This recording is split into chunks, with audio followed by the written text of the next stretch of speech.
देख रहे हैं इंडार्क राजकुमार के साथ। इंडार्क की आज की कहानी में आगे बढ़ने से पहले अगर आपने इस कहानी का पहला भाग नहीं देखा है तो देख लें, लिंक नीचे डिस्क्रिप्शन बॉक्स में दिया गया है।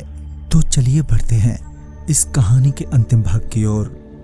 ट्रेन के वहां से जाते ही फिर से पेड़ पर अब अंधेरा हो गया था और मैं अभी भी उसी पेड़ पर फंसा हुआ था। उस वक्त मेरा पूरा ध्यान उस हैंडपंप की ओर था जहां से मैंने दोपहर में पानी पिया था, ताकि कोई अगर वहां पानी पीने आए तो मैं उसे आवाज देकर मदद के लिए बुला लूं। तभी मुझे कुछ लोगों की आपस में बात करने और उनके कदमों की आहट सुनाई दी, जिससे मुझे ये अंदाजा हुआ कि वो सभी इधर ही आ रहे हैं। और जब मैंने हैंडपंप चलने की आवाज सुनी तो मुझे यकीन भी हो गया और मैं उसी वक्त जोर जोर से चिल्लाने लगा, बचाओ बचाओ मुझे, मैं इस बड़े पेड़ पर बंधा पड़ा हूँ।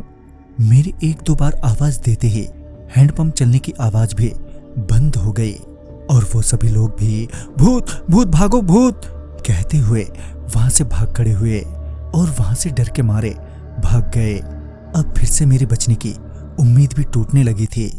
तभी मुझे ऐसा लगा कि पेड़ के आसपास कोई है जो चारों तरफ घूमे जा रहा है, मगर मुझे उसकी मौजूदगी और भी डरा रही थी कि मैं अपनी आवाज रोकने के साथ साथ अपनी सांसें भी रोकने की कोशिश करने लगा, ताकि वो जो कुछ भी है वो मेरी तेज चल रही सांसों की भनक पाकर मेरे पास में ना आ जाए। मगर जैसा मैंने सोचा था वैसा कुछ भी नहीं हुआ। देखते ही देखते वो पेड़ जिस पर मैं बंधा पड़ा था फिर से एक बार जोर से हिलने लगा और इस बार कुछ ज्यादा ही जोरों से।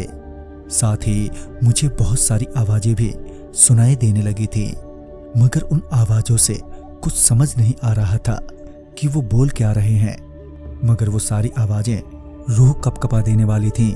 और तभी मेरे सर से बहुत जोर से कुछ टकराया और उस चीज के टकराते ही मेरी आंखों के सामने अंधेरा सा छा गया और मैं अब बेहोश हो चुका था।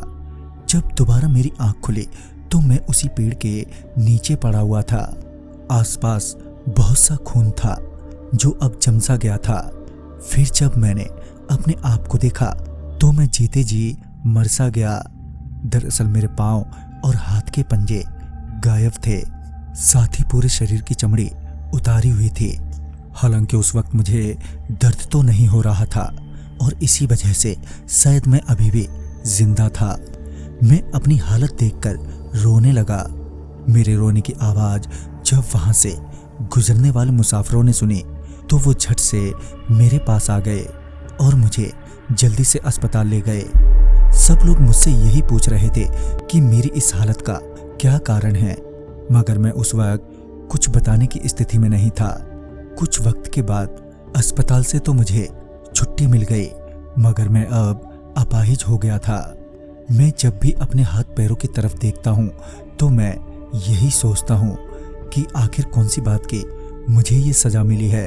फिर काफी वक्त बीतने के बाद ये हादसा और एक मुसाफिर के साथ हुआ, वो भी उसी स्टेशन पर, मगर वो बच नहीं पाया।